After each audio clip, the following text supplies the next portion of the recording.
nome é Isabela, eu sou do PET Civil UNB e essa aí vai ser a minha aula de transformação de tensões, a disciplina de mecânica dos sólidos 2, e eu vou passar pelos tópicos de transformação de tensões no plano, tensões principais, só a definição, e círculo de Mohr, que eu acredito que seja a parte mais importante de se aprender nesse capítulo. O material que eu utilizei para fazer essa aula foi todo retirado do Hibbeler, dessa 7ª edição do livro Resistência dos Materiais. Então, se vocês quiserem consultar alguma coisa, fazer mais exercícios, esse é o material que a gente utiliza na UNB. Começando então pelo primeiro tópico, que é tensões no plano. A gente tem a definição de estado geral de tensão no plano, que é todas as tensões que atuam em um ponto específico, só que representadas por uma representação 2D desse ponto. Então, ele é representado pela combinação de duas componentes de tensão normal, que vai ser σx e σy, e uma componente de tensão de cisalhamento tal xy, que essas tensões elas vão agir nas 4 faces do elemento. Aí nessa figura da direita eu coloquei o estado geral de tensão sem ser no plano, né? É um cubo, é uma representação 3D de um elemento, de algum material que está sofrendo tensões de tração e de cisalhamento, tração ou compressão, né? E cisalhamento.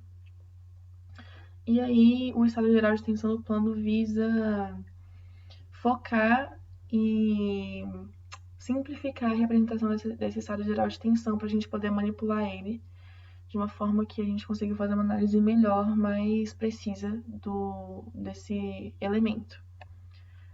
Aí é o estado plano de tensão. No caso, pegou componentes apenas no eixo X e no eixo Y, e é por isso que é chamado de estado plano, porque pega de um plano ao invés de um espaço com 3 direções, x, y, z, que nem nessa figura A. Então, a figura B é o estado plano de tensão, tem apenas o σx e σy e o tal xy como componente de tensão de cisalhamento. E essa é a visão bidimensional deste cubinho aqui. Ela tem o σx e o σy como tensões normais e o tal xy como tensão de cisalhamento. O estado plano de tensão em um ponto é representado exclusivamente por essas 3 componentes que agem sobre o elemento e que têm uma orientação específica nesse ponto.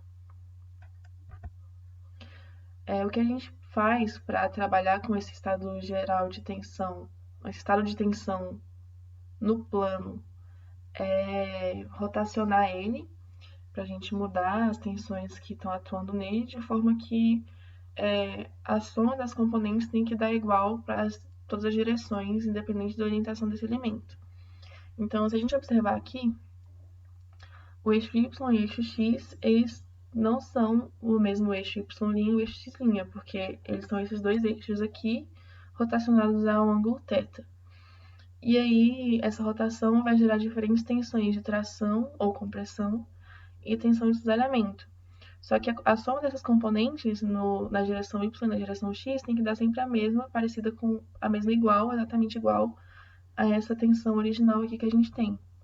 Então, o pulo do gato desse capítulo é saber bem sobre trigonometria, porque no fim das contas se trata apenas sobre isso, trigonometria. E agora um exemplo, que é esse exemplo 9.1, disponível na página 323 do Hibbeler, para a gente poder ilustrar toda essa teoria que eu acabei de falar e ver como é que ela funciona na prática. Esse exemplo fala o seguinte: o estado de plano de tensão em um ponto na superfície da fuselagem do avião é representado no elemento orientado como mostra a figura 9.4a. Represente o estado de tensão do ponto em um elemento orientado a 30 graus no sentido horário em relação à posição mostrada. Então, a gente tem esse quadradinho aqui, que está sofrendo uma compressão de 80 MPa na direção X e uma tração de 50 MPa na direção Y, e está sofrendo uma tensão de cisalhamento negativa de 25 MPa. Ele quer saber o estado de tensão de um ponto a 30 graus no sentido horário em relação a essa posição aqui. Então, a gente vai mover, vai fazer uma seção, aliás, a 30 graus no sentido horário desse elemento. Essa seção já está representada aqui no desenho, é a seção AA, E ela é essa seção exatamente aqui. E aí, o que a gente tem? A gente vai ter uma área ΔA representada por essa hipotenusa aqui. E aí, como esse aqui é um ângulo de 30 graus, que a gente já conhece, a gente sabe que esse lado aqui vai ser ΔA cosseno de 30 e ΔA seno de 30 no cateto oposto. Então, por que é uma área e não um comprimento? Porque isso aqui é uma representação 2D de um elemento 3D. Então até porque, tipo, tensões vão ser forças sobre áreas. Não faz sentido a gente fazer uma tensão de uma força por um comprimento, por exemplo. Então, isso aqui vai ser um ΔA, uma área, o diferencial de uma área. E aqui também vai ser ΔA seno de 30, ΔA cosseno de 30, devido à trigonometria dessa figura aqui, que é um triângulo retângulo.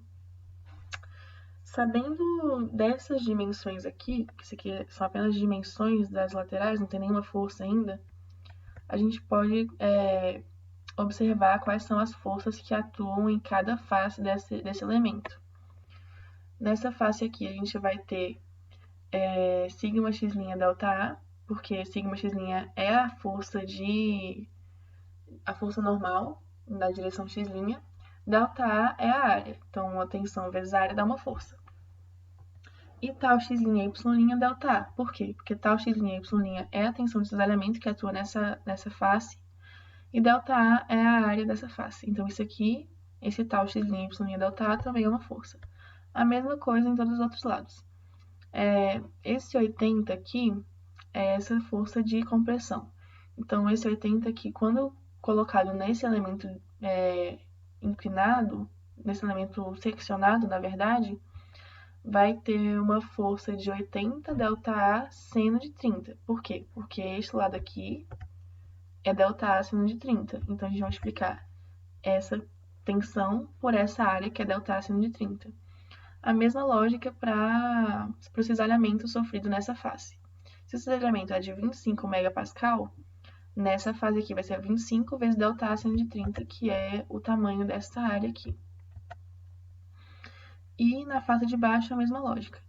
Ele está sofrendo 50 megapascal vezes ΔA cosseno de 30 de força normal. E aqui na força de cisalhamento vai ser 25 ΔA cosseno de 30 também. O que a gente tem que encontrar aqui? Os valores de sigma x', tal x', y' e tal e sigma y'. Então, para fazer isso, a gente sempre faz o somatório das forças na direção de cada eixo, x' e y'. Começando pelo eixo x'. Vamos começar, então, indo face por face. Primeiro, a gente vai ter uma força positiva de sigma x' ΔA na direção x'. E depois a gente começa a analisar as forças que agem nas outras faces. Então, 50 ΔA cosseno de 30 é essa força aqui na vertical. Só que como eu quero que ela seja uma força na direção x', eu vou pegar essa componente aqui que eu destaquei em vermelho, que está na mesma direção do eixo x'. Como aqui tem um ângulo de 30 graus, então eu vou pegar esse cateto adjacente ao ângulo de 30 graus. Como eu estou pegando um cateto adjacente a esse ângulo de 30 graus, vou multiplicar 50 ΔA cosseno de 30 por cosseno de 30. Porque eu quero só essa componente aqui que eu destaquei em vermelho. Mais ou menos a mesma, vai ser exatamente a mesma lógica, na verdade, para todas as outras forças. Então, observando agora essa força de 25 ΔA cosseno de 30, que está agindo nessa mesma face, só que é a força de cisalhamento, eu vou pegar a componente dela que está na direção x', que é essa direção aqui. Então, essa componente aqui em vermelho, ela está oposta ao ângulo de 30 graus. Então, eu vou multiplicar 25 ΔA cosseno de 30 pelo seno de 30.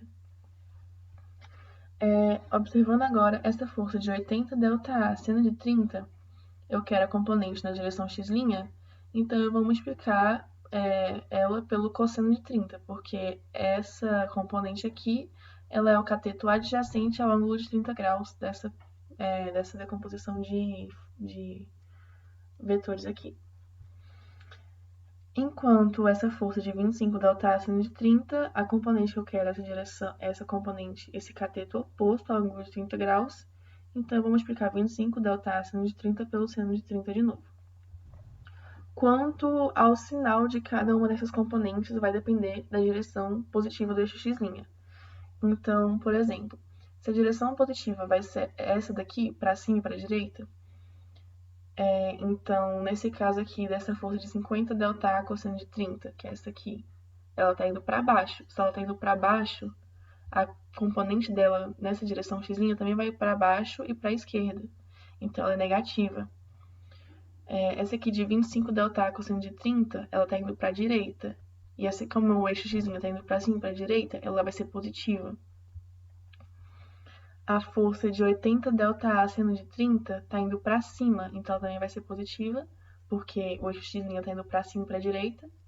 E essa força de 25 ΔA seno de 30 está indo para a direita, então ela também vai ser positiva, mais uma vez, porque o eixo x', a direção positiva dele é para cima e para a direita. Então, a sinalização dessas forças é importante, porque quando a gente fizer essa manipulação algébrica aqui, a gente vai conseguir isolar o sigma x' e encontrar o valor dele numérico mesmo, que vai ser de menos 4,15 megapascal. E aí, quando a gente fizer o somatório das forças em y', que é essa outra direção aqui, a gente vai encontrar tal x' e y'. E aí eu utilizo a mesma lógica que eu utilizei para encontrar essa equação aqui, em x'. Então, a gente vai ter positivo nessa face aqui, tal x' e y' ΔA, menos 50 ΔA cosseno de 30, que é essa força aqui, vezes o seno de 30. Por quê? Porque a componente que a gente quer agora é essa daqui, que dessa vez é oposta ao ângulo de 30 graus. Por que a gente quer essa componente aqui? Porque essa é a componente que está na direção y'. Eu coloquei aqui em vermelho também. Agora, essa força de 25 ΔA cosseno de 30. A gente quer esta componente aqui na direção de y'. E essa componente é o cateto adjacente ao ângulo de 30 graus. Então, a gente multiplica 25 ΔA cosseno de 30 pelo cosseno de 30 de novo. Olhando agora essa força de 80 ΔA seno de 30.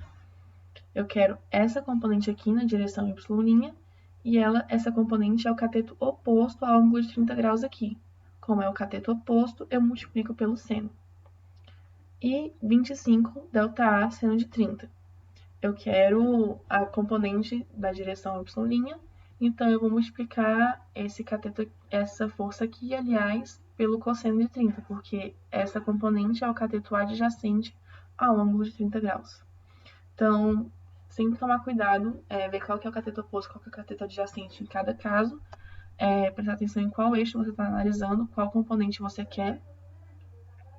E aí você faz esse somatório de forças e consegue isolar o tal x', y' e encontrar qual que é o valor numérico dele.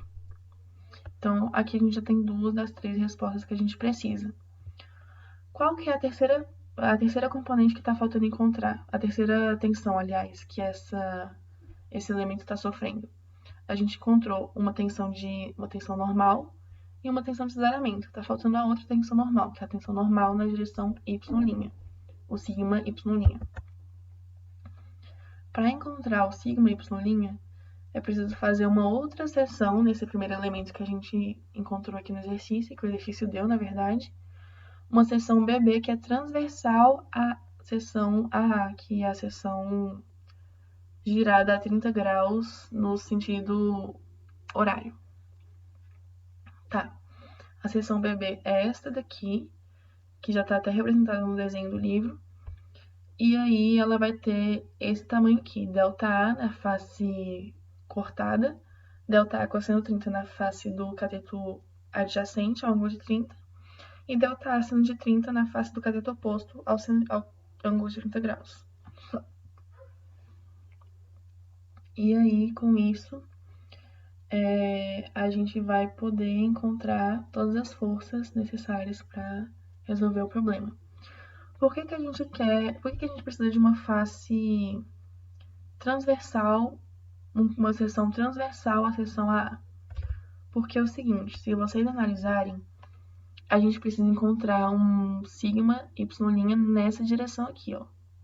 E essa direção é a mesma direção do eixo x'. Então, o eixo y' da seção AA é o mesmo eixo x' da seção BB. Isso é possível porque as duas seções são transversais uma à outra. Então, quando a gente encontrar esse sigma x' dessa seção BB, o sigma x' da seção BB vai ser o sigma y' da seção AA. Porque são duas seções transversais uma à outra, como eu disse. E aí, então, vamos encontrar esse sigma x' da seção BB. É fazer aquela mesma análise que a gente já fez anteriormente. Somatório das forças em x' tem que ser igual a 0. Então, a gente vai fazer sigma x' delta A mais 80 delta A cosseno de 30 vezes o cateto vezes cosseno de 30. Por quê? Porque a componente dessa força 80 delta A cosseno de 30 que está na direção x' é justamente o cateto adjacente ao ângulo de 30 graus. Como é o cateto adjacente, a gente multiplica pelo cosseno de 30. Observando agora essa força de 25 ΔA cosseno de 30. Essa força, a componente dela que a gente quer encontrar na direção x' é o cateto oposto ao ângulo de 30 graus. Como é o cateto oposto, a gente multiplica pelo seno de 30. Essa força de 25 ΔA seno de 30, aqui em cima. A gente quer encontrar essa componente aqui, que é o cateto adjacente ao ângulo de 30 graus. Sendo o cateto adjacente, a gente multiplica pelo cosseno. E essa aqui, a componente que a gente quer é o cateto oposto ao ângulo de 30 graus. Então, a gente vai multiplicar essa força de 50 ΔA seno de 30 por seno de 30 para encontrar essa componente. Quanto aos sinais, né, que também é importante. O eixo x' ele é positivo para baixo e para a direita. Essa força de 80 ΔA cosseno de 30 vai para a direita, então ela é positiva. Essa força de 25 ΔA cosseno de 30 vai para cima, então ela é negativa, porque esse eixo x' está indo para baixo e para a direita. Essa força de 25 ΔA seno de 30 está indo para a esquerda. Como ela vai para a esquerda, ela é negativa, porque o eixo x' está indo para a direita. E essa força de 50 ΔA seno de 30 está indo para cima, então ela é negativa também, porque o eixo x' está indo para baixo. A gente resolve algebricamente essa equação aqui e consegue isolar o sigma x' e encontra o valor de menos 25,8 megapascal. Sendo que essa tensão normal, x' da seção BB, como eu disse anteriormente, vai ser a tensão normal y' da seção AA. Então, a gente tem essas três forças agindo nessa seção. Menos 4,15 megapascal para sigma x', 68,8 megapascal para tal x' y' e, por fim, menos 25,8 megapascal para sigma y', no caso da seção AA.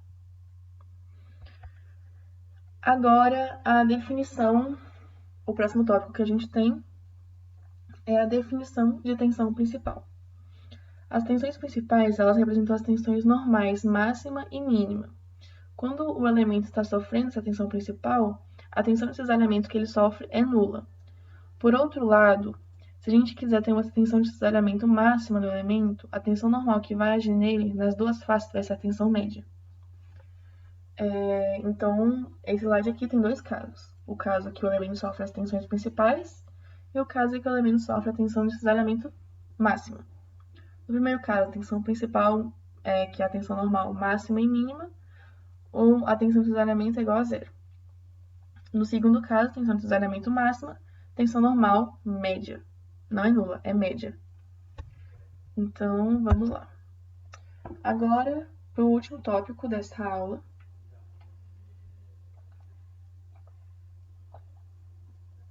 A gente tem o círculo de Mohr. Vou começar explicando como se desenha o círculo de Mohr. Primeiro, a gente vai ter a abscissa do sistema cartesiano, que vai estar desenhando o círculo de Mohr, e a abscissa é a tensão normal positiva, e ela vai ser positiva para a direita. A ordenada vai ser o eixo das tensões de cisalhamento e ela vai ser positiva para baixo. É importante não desenhar para cima, desenhar para baixo. A coordenada x do centro do círculo é sempre a média das tensões normais atuantes no elemento em qualquer momento. A coordenada y do círculo é sempre 0. Então, você vai colocar o centro do seu círculo na média das tensões que estiver atuando no elemento, e o y vai ser sempre 0, independente da tensão de cisalhamento que estiver atuando no seu elemento. Então, independente da orientação que tiver seu elemento, pode estar a 0 graus, a 30 graus, a 80 graus, em qualquer direção, a média das tensões vai ser sempre a mesma, das tensões normais.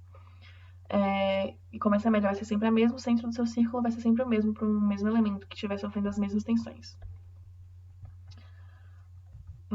E aí, como é que você desenha o seu círculo? Você vai marcar o seu ponto A, que vai ter as coordenadas de sigma x, que é a tensão normal na direção x, e tal xy. Lembrando que a tensão de cisalhamento é positiva na parte de baixo do eixo das ordenadas. E aí, quando você tem o ponto A e o centro do seu círculo de Mohr, você vai traçar um círculo, você vai traçar o raio e desenhar o círculo. Quando você traçar o raio, você vai conseguir visualizar um triângulo e encontrar o raio através de trigonometria. Você pode, então, encontrar o raio com essa trigonometria, ou pode simplesmente jogar nessa fórmula aqui, que você vai encontrar o mesmo raio.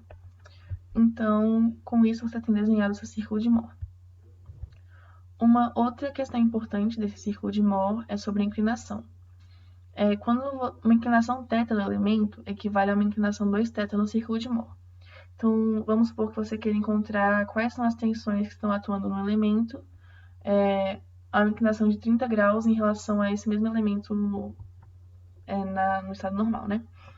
Aí, você vai e encontra o ponto B que esteja a 60 graus do ponto A do seu círculo de Mohr, porque uma inclinação θ no elemento equivale ao dobro da inclinação no círculo de Mohr.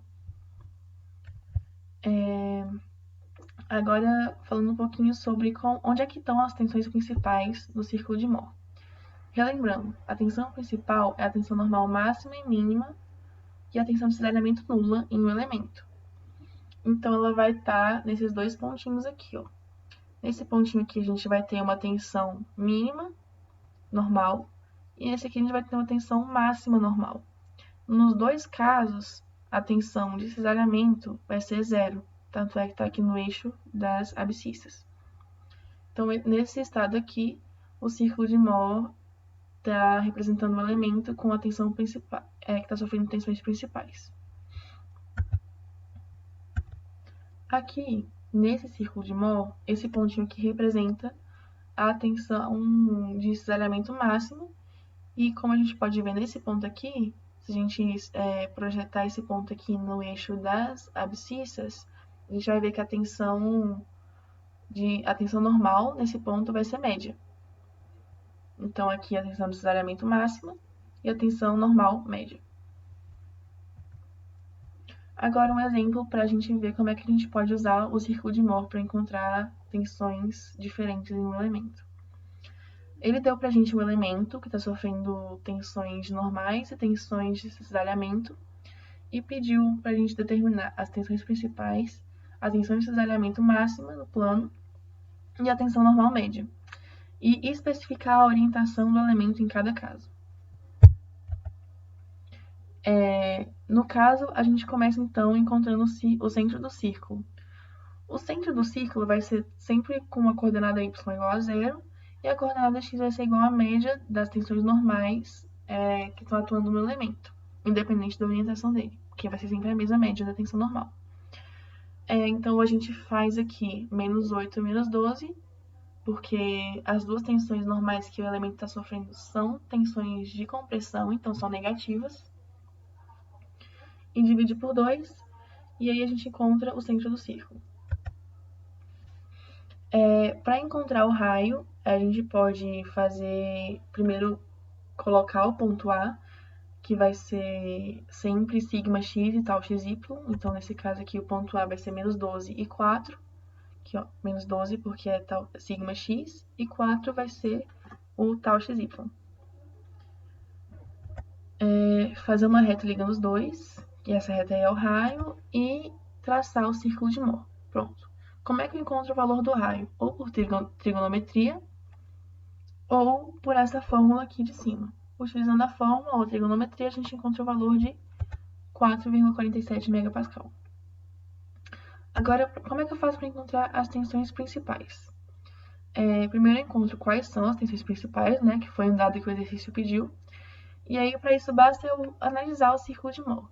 Se as tensões principais são essas aqui das pontinhas, que são quando tal é igual a zero e a tensão é máxima e mínima, então basta pegar o centro e somar com o raio para encontrar a tensão máxima, ou então pegar o centro e subtrair do raio para encontrar a tensão mínima.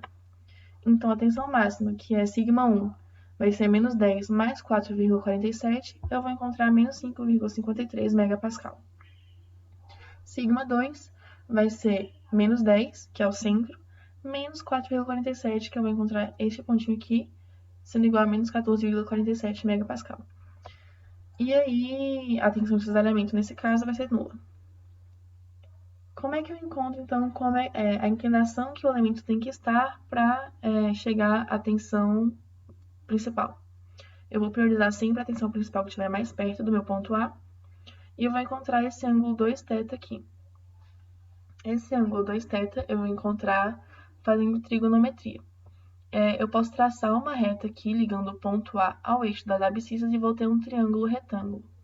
Com esse triângulo retângulo, eu faço o arco seno, que vai ser esse cateto aqui, dividido pela hipotenusa.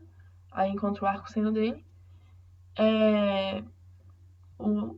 Esse cateto aqui vai ser igual a 4, né? Porque essa é a coordenada y desse ponto A.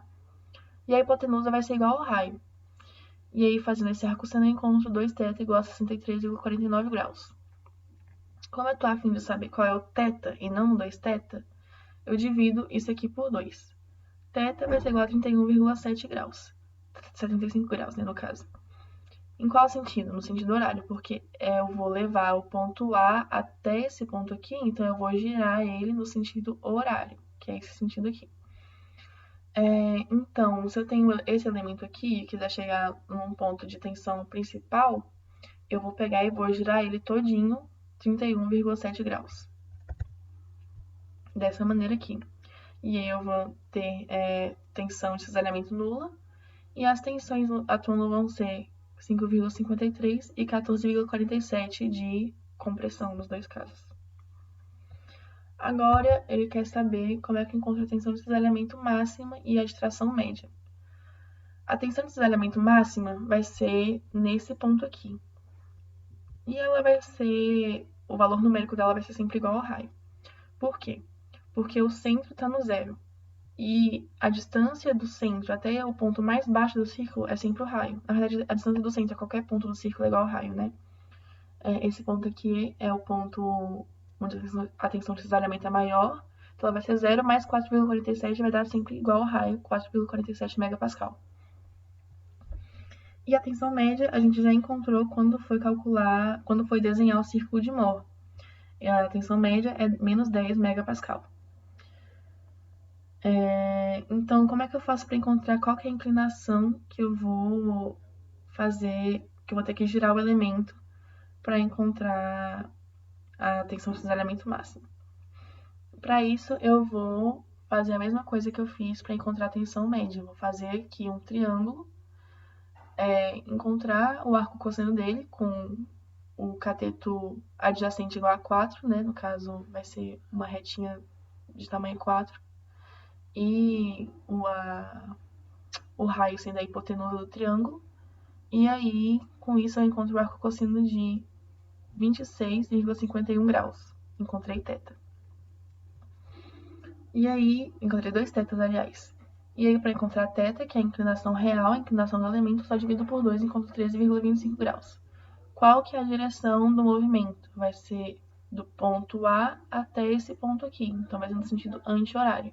Então, se eu tenho esse elemento aqui e quero encontrar qual que é a inclinação que ele vai sofrer, a tensão de cisalhamento máxima ou a tensão de tração média, basta eu girar ele 13,25 graus no sentido anti-horário, que nem mostra essa figura aqui. Então, aqui mostra que está sofrendo 10 megapascal de compressão nas duas faces e 4,47 megapascal de cisalhamento. Então, essa é a base para todos os exercícios desse capítulo, dos mais simples aos mais complicados. Eu espero que tenha ajudado. Caso tenha ajudado, você pode compartilhar com seus colegas, deixar seu like, se inscrever no canal para não perder mais nenhuma aula. E aí, em caso de dúvidas, vocês podem mandar um e-mail ou então perguntar aí nos comentários mesmo que a gente responde com o maior prazer, tá bom? Muito obrigada e até a próxima.